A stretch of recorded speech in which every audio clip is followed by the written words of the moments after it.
Welcome back to another technical deep dive here in the Debug Zone. Today, we're tackling a big question and breaking it down with insights from other users. Hopefully, this clears up some misconceptions and helps you get the answer you need. So buckle up, stay a little curious, and let's jump right in.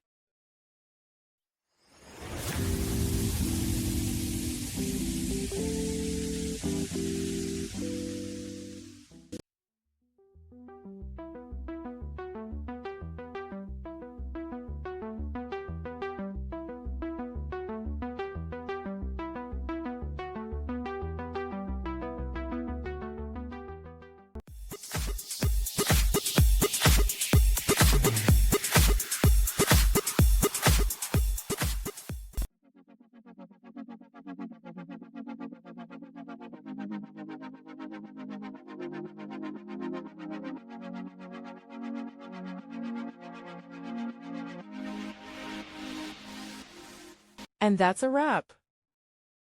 I hope you found the answer you were looking for. If you did, take a second to hit that subscribe button. It really helps out. And let me know in the comments which solution worked best for you. See you next time in the Debug Zone.